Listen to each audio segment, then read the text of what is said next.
Welcome to Buddha in Mind, a place where stories, teachings, and perspectives from Buddhism are shared with gentleness and closeness, so you can find peace right in the midst of modern life. Here, we explore together how to live more deeply, worry less, and cherish every moment of our lives. There is a moment in life, often coming in the quiet hours between dusk and sleep, when the stillness of the house no longer brings the comfort it once did. It is no longer a silence that embraces and soothes, but one that feels heavy. Not noisy, yet pressing down as if the whole room were listening to the restless rhythm of its own breath. You sit on the familiar chair that has been with you for years, realizing that your mind cannot rest. Thoughts slip in, small worries, old regrets, imagined futures, flowing on until you suddenly find yourself sitting with an uninvited guest. Anxiety. We often think anxiety is a bad sign, a mark of weakness or failure. Many see it as a crack in the spirit or a sentence delivered by age and the fragility of life. But through the lens of Buddhism, anxiety is neither an enemy nor our true essence. It is only a signal, a signpost pointing back to the important things we have forgotten. The Buddha once taught, suffering, including anxiety, is not something to fight or drive away, but something to understand and learn from. And sometimes, it is the patient teacher that brings us back to our deepest values. The problem is, most of us have been taught to avoid anxiety by ignoring it, suppressing it, or burying ourselves in temporary pleasures. Yet Buddhist wisdom opens up a completely different approach. See discomfort as a doorway, and let anxiety become the teacher carrying a message we have long neglected. In the later stages of life, when we are no longer swept away by the cycles of work or duty, the space of stillness becomes wider. And in that space, the voice of anxiety may sound clearer than ever. We no longer run from one thing to another, but remain with ourselves, with our thoughts, our breath, and our fragments of memory. It is right here that a deeper work begins. Learning to face anxiety, not letting it swallow us, not trying to erase it, but listening to the message hidden within. Today, we will explore an ancient Buddhist thought, an idea that does not promise to erase anxiety, but can change the way we hold it. This is a thought that has comforted monks in distant mountains, calmed warriors before battle, and brought peace to countless ordinary people like you and me, facing the silent storms of life. If you have ever felt trapped in your thoughts, overwhelmed by emotions you cannot name, or simply exhausted from carrying the weight of worry too long, stay with me. What we are seeking today is not denial or forced optimism, but a truth that can liberate, a doorway leading to inner freedom. For you are not broken, nor have you failed. You are simply being invited to see anxiety in a different way, gentler, wider. We will not begin by defeating anxiety, but by meeting it where it lives, in the mind and in the things we cling to most. And to understand its root, we must look at its two companions, craving and aversion. In Buddhist language, attachment and avoidance. Anxiety does not arise out of nowhere. It has roots, and those roots usually lie in what we want to hold tightly, or what we want to push away. Attachment is the hand of the mind, always trying to grasp what it loves, comfort, certainty, or familiar people. When life changes, as it always does, that hand clenches tighter, and we become afraid, anxious of losing what is precious. On the other side, avoidance is the habit of pushing away what we do not want. Pain, loss, sickness, loneliness, or even the thought of aging. We resist, hoping that if we push hard enough, these things will vanish. But both attachment and avoidance drain us. And more than that, they can never win against impermanence, the truth the Buddha reminded us of. Whatever is born will also perish. From the body to relationships to emotions, everything changes. What causes our suffering is not the change itself, but our refusal to accept it. I remember an old friend named Anne who used to jog every morning. It was not just a habit, but a part of who he was. When an injury forced him to stop, Anne did not just lose an activity. He lost the image of himself he had believed in. Anxiety grew, turning what had once been a peaceful morning into a heavy time. One day, I asked, "What are you holding on to?" He was silent for a long time, then said, "I'm holding on to the version of myself when I was still healthy." That answer is a mirror for all of us. We suffer not because life changes, but because we cannot let go of what has passed. When we cling to the past or resist the present, anxiety slips into that gap and whispers, "You are losing control." But the liberating truth is, we never truly had control. Just as the lotus blooms pure from muddy water, peace does not come from keeping everything the same, but from opening the hand and letting life unfold as it is. You're not your habits, not your youth, not your past. When you loosen expectations, release perfection, and accept that you do not need to know all the answers, you will see anxiety begin to loosen its grip on you as well. As the Dhammapada says, from affection comes sorrow, from affection comes fear. Free from affection, there is no sorrow, no fear. Just today, even a little, try to open your heart and let go of the grip. Perhaps peace does not lie in returning to the past, but in embracing this very moment, with all that it brings. In life, worry never arises randomly. It is not like a sudden lightning bolt across a clear sky. Worry always has roots, and through the eyes of Buddhism, we see two main roots: attachment and aversion. These are not just abstract concepts in books, but psychological patterns silently shaping the way we react to life, especially after years of living with all its gains and losses. Attachment is the hand of the mind that wants to hold on to everything. We cling to what we love, to familiar comfort, to certainty, to people and habits that have become a part of us. But life, with its ever-changing nature, keeps moving. When it takes something we are holding on to, fear arises instantly. Don't take this from me.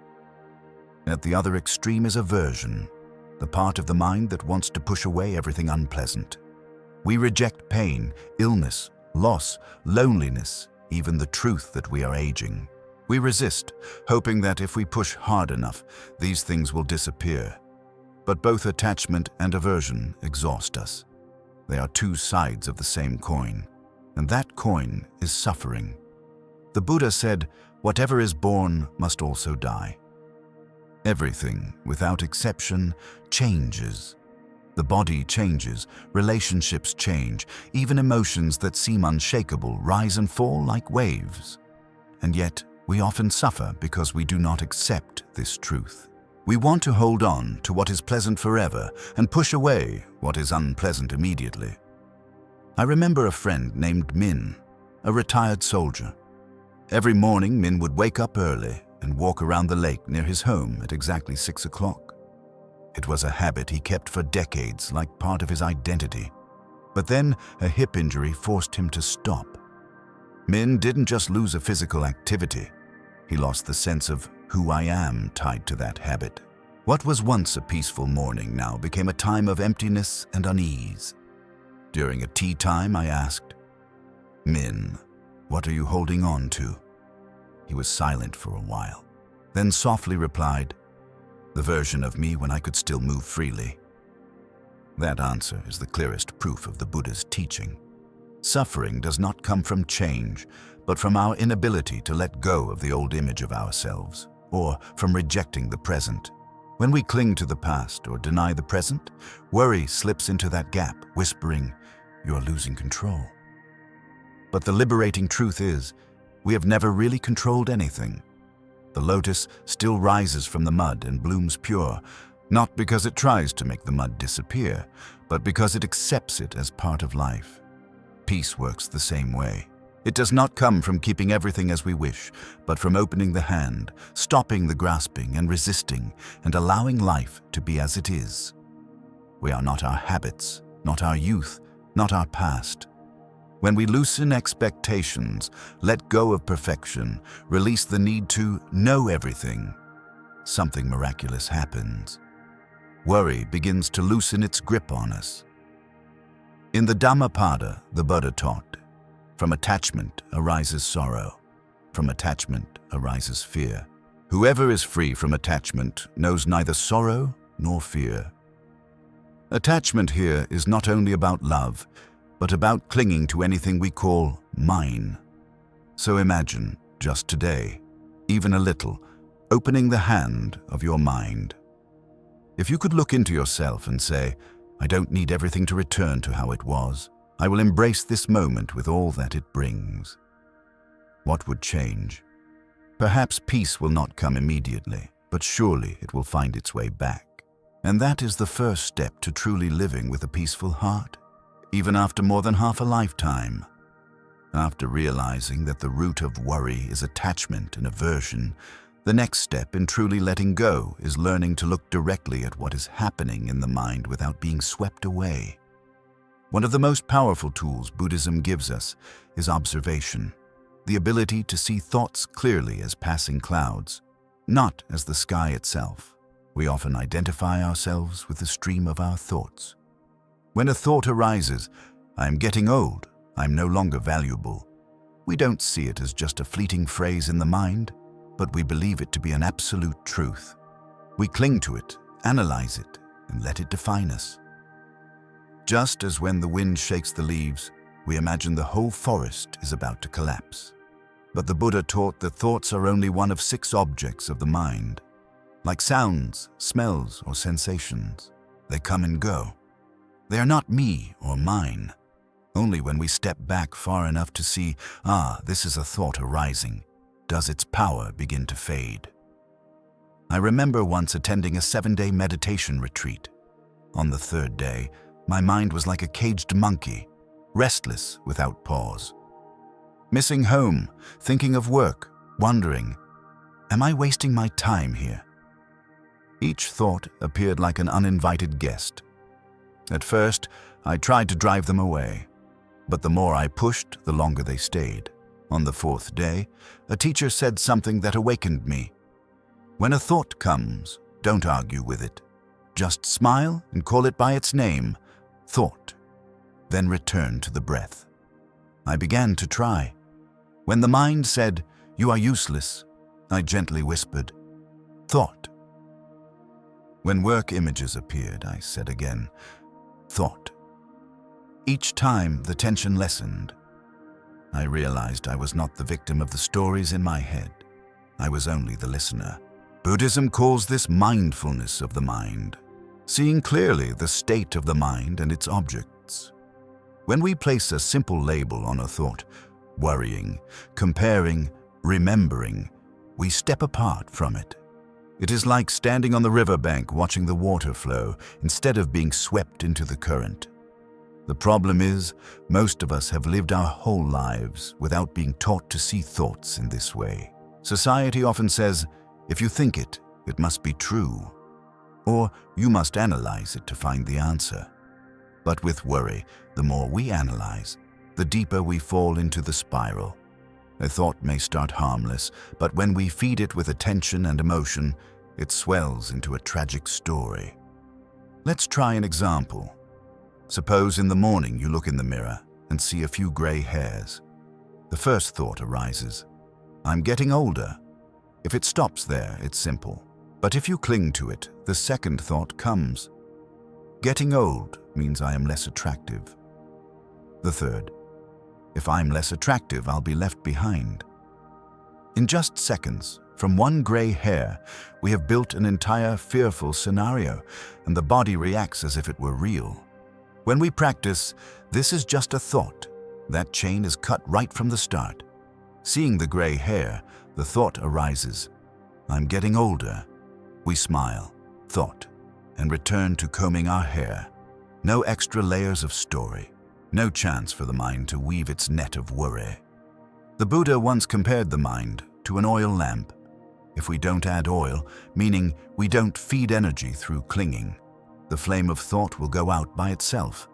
But if we keep pouring in oil through analyzing, comparing, resisting, it will burn endlessly and exhaust us. I once worked with a retired doctor, now over 60. She shared that when she no longer wore the white coat, she felt lost.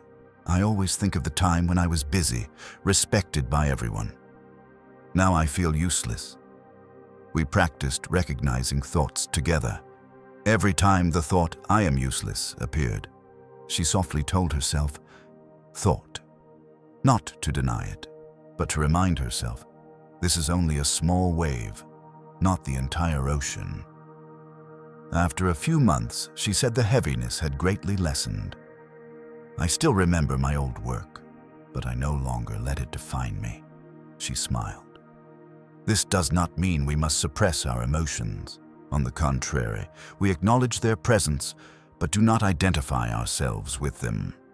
Like sitting on the porch, we can see dark clouds gathering, knowing that rain will fall, but also knowing that both clouds and rain will pass. There is no reason to believe the whole sky will remain dark forever. This practice requires patience, especially when we have spent a lifetime reacting by habit. At first, you will get caught in thoughts dozens of times a day. But each time you remember and return to the recognition, this is just a thought. You are training the mind to step out of the spiral of worry. Just like building muscles, every lift makes you stronger. One of the greatest benefits of this observation is that it opens a gap between stimulus and response. Instead of immediately believing and acting on a thought, you have the chance to pause, breathe, and choose a wiser response. That gap is exactly where freedom exists. And when we practice long enough, we will realize a wonderful thing. Worry is no longer the jailer locking us within four walls of fear. It becomes a bell reminding us, return to the present. This is just a thought. Once we know how to recognize and release thoughts, we are no longer bound by age or circumstances. We may grow old, but the mind remains free. And that freedom is a priceless gift that no wrinkle can take away. There is a feeling that many after 60 have experienced, the sense of gradually becoming invisible in the eyes of others. No one comes for advice like before. Fewer invitations to gatherings, no longer the center of conversations. And if we are not mindful, it is easy to fall into the spiral of questioning. Do I still have value? Modern society glorifies youth, speed, and productivity. News, social media, advertisements. Most are directed toward the young. This unintentionally creates a hidden message that old age equals being out of time. And if we believe this message, we start to shrink ourselves, feeling we have nothing left to contribute. But Buddhism sees human value from a completely different angle. The Buddha never said that a person's worth depends on age, appearance, or ability to work. In the Dhammapada, he taught that the value of a human life lies in mindfulness and wholesome actions. An 80-year-old, if each word brings comfort and wisdom, shines no less than any talented young person. I remember the story of an old woman in a small village. She could not read, owned no wealth, was not famous. Yet everyone in the village cherished her, because every morning she woke early, cooked a large pot of porridge, and shared it with poor children before school. She did this steadily for 20 years, never missing a single day. When asked why, she simply smiled. "I cannot teach or earn money, but I know how to cook porridge, and I don't want the children to go to school with an empty stomach." Her value was not in age or education, but in her heart and presence. And this is something age can never take from us, the ability to love and to give. When we equate our value with social roles, I am a director, I am a teacher, I am the breadwinner, then when those roles are gone, the sense of loss will be great. But if we see our worth in deeper qualities, kindness, wisdom, patience, the ability to listen, then age cannot take them away. On the contrary, time only makes these qualities richer. A practice to rediscover one's value is reflecting on good deeds. Each night before sleep, think of at least 3 wholesome things you did during the day, even the smallest. Perhaps you smiled at a shopkeeper, watered a plant, or called an old friend. This helps us see clearly. We are still making a positive impact, still a vital link in the web of life. In addition, try asking, if I needed no title or status, what would I want to contribute to life? This question helps us look beyond the framework of social roles to find true value. You may no longer work full-time, but you can still tell stories to children, grow vegetables for the neighborhood, join a volunteer group, or simply spend time listening to someone who is sad. I once met an old man who used to be a mechanical engineer. After retiring, he grew depressed, thinking he was no longer useful. But then he realized his neighborhood had many young people who wanted to learn mechanics, but had no means. So each afternoon, he opened his old garage and taught them for free. The whole neighborhood called it Uncle Two's class. He laughed and said, "Now I feel busy and happy like when I was still working." The important thing is, when we live from inner values, we no longer compare ourselves to others. We know clearly each person has a role, a season of life. The spring of the young is for creation and striving. The autumn of the old is for ripening and sharing. No season is better than another. Each has its own beauty. Buddhism also reminds us of non-self, that we are not a fixed I, but a continuous flow. When we accept the stage of flow we are in, we no longer cling to the image of the me of the past. Instead, we ask, what can the me of today do to bring peace to myself and others? And you will see, the value of old age is not in keeping up with the pace of the young, but in bringing calm and experience to illuminate their way. Many young people are living in stress and pressure. They need examples showing that it is possible to live slowly, deeply, and still be happy. If you feel left behind, try stepping out of that thought and looking at your circle of influence. It may be family, neighbors, friends, or an online community you join. Wherever someone needs listening, there your value still lives. Value never disappears. It only changes its form of expression. And when we learn to nourish it from within, no calendar can ever make it old. As age increases, there is a silent fear that almost everyone carries in their hearts, the fear of death. We rarely speak of it or avoid it altogether, as if not mentioning it will keep it away. But in truth, death is not just an event at the end of life, but part of the flow of existence, always present as the other side of birth. In modern society, death is often seen as something negative and frightening. We are encouraged to seek every way to extend lifespan, rejuvenate the body, avoid all signs of decline. But according to Buddhism, death is not an enemy to fight, but a natural truth to understand and accept. The Buddha taught that all conditioned phenomena are impermanent. What arises will cease, what gathers will disperse. This is true not only for humans, but for everything. A flower, a rain, a love, or a season of life. I remember the story of an old Zen master. When asked, "Master, are you afraid of death?" he smiled. "No, death is only laying down the burden after a long journey." That answer was not indifference, but the fruit of many years of contemplating impermanence. When we understand that death is simply a continuation in another form, fear begins to fade. An important Buddhist practice for transforming this fear is the contemplation of death, maranasati. It may sound gloomy, but in reality, it is a method to help us treasure each moment of life more deeply. When we are aware that human life is fragile and that no one can be sure of tomorrow, we stop wasting time on useless worries. We begin to prioritize what truly matters, loving more, forgiving faster, living more fully. An elderly friend once told me that when she turned 70, she began writing a final letter to her children and grandchildren, not to announce anything, but to express all her love and gratitude. She said, I want every day I live to be a day that, if I had to leave, I would have no regrets. This way of seeing turned death from a haunting shadow into a teacher reminding us, live now. Buddhism also teaches that if we cling tightly to the self, thinking I is a fixed entity, then death will feel like complete annihilation.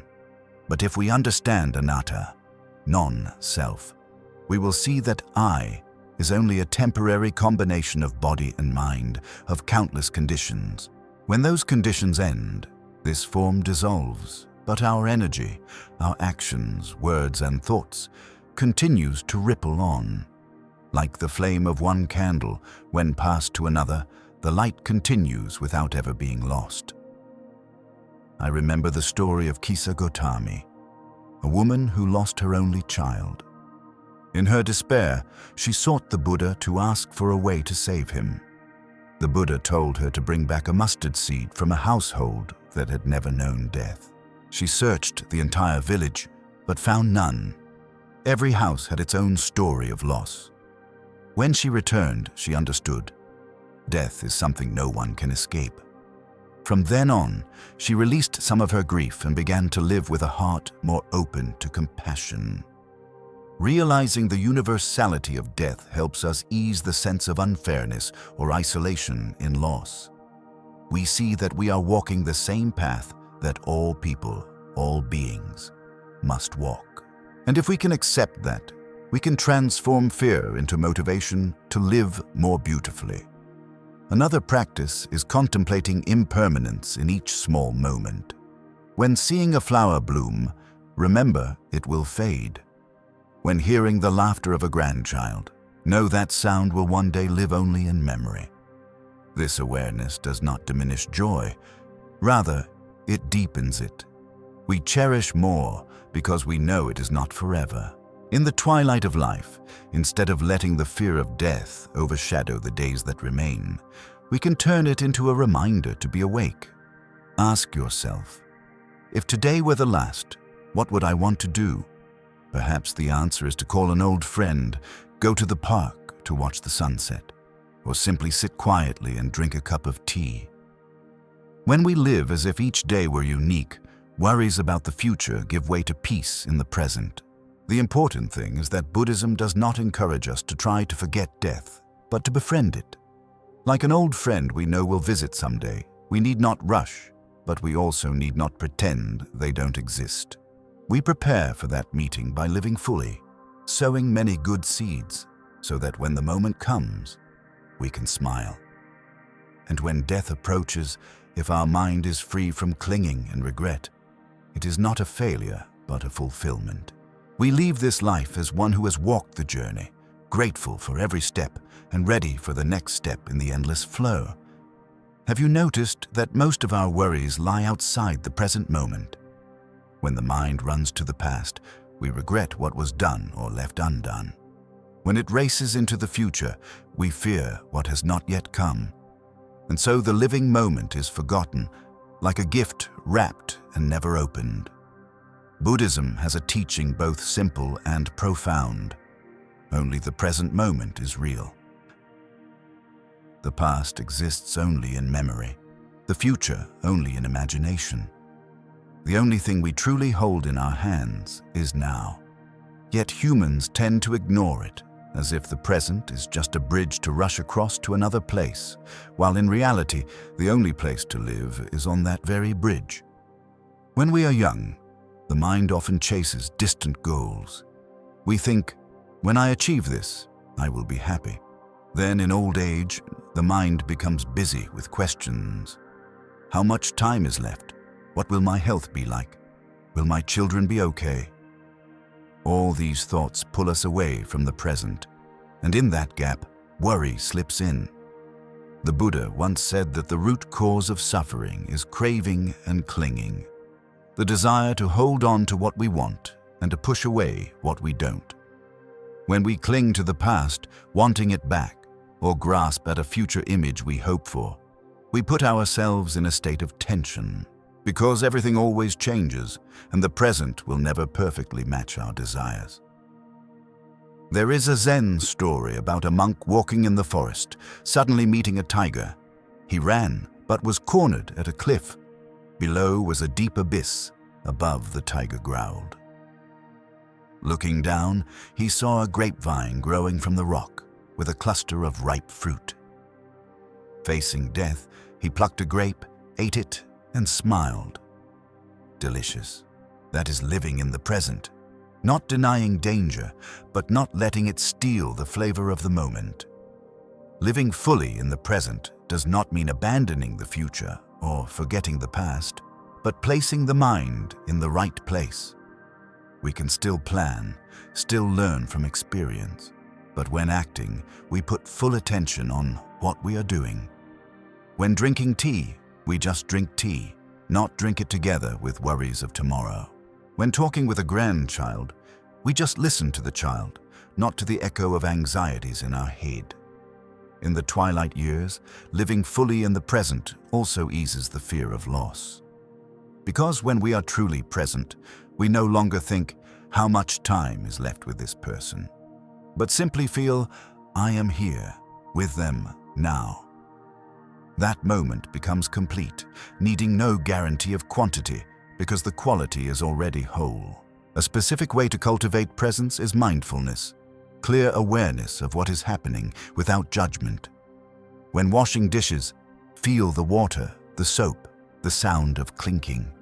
When walking, notice your steps, your breath, the scenery around you. At first, the mind will still want to wander, but each time you notice, gently bring it back. Like guiding a restless child home, no scolding, only patience. I once met a retired man who, every morning, spent 30 minutes just sitting by the window, watching the light shift across the trees. He said, I've lived more than half my life without realizing how beautiful the sunrise is. Now every morning feels like a gift. Through this simple act, he turned the present into a safe refuge, a place where worry could not intrude. One interesting thing is that when we live fully in the present, worry has no foothold. Worry needs a gap, the past to regret, the future to fear. But if our mind is filled with attention to this very moment, it is like a room already lit. Darkness cannot enter. However, to do this, we must release the illusion of control. Part of the reason for worry is our desire for everything to go our way, and when we see uncertainty, we become unsettled. Living in the present requires us to accept that we cannot control everything, but we can take the best care of what is in our hands. Like tending a garden, we cannot control the weather, but we can water, weed, and protect it every day. The Buddha taught, do not pursue the past, do not dream of the future, place your mind in the present. This is not just a calming suggestion, but a wise life strategy. When our mind rests here and now, we realize that most of what we worry about never happens, and the rest we are strong enough to face when it comes. If each morning you remind yourself, today is enough, you will find your worries greatly reduced, because you no longer carry the weight of past and future, only one day, and one day is much lighter to bear. Ultimately, living fully in the present is not only a skill, but also a gift you give yourself and those you love. For when you are present, they feel your full presence. A listening gaze, a firm hand, a sincere smile. Sometimes these are the strongest medicine to ease anxiety. And when you grow accustomed to living this way, you will find yourself less afraid of the future, less regretful of the past. Each day becomes a precious gem, and you know how to hold it in your hand, admire it, cherish it, before letting it go into the endless river of time.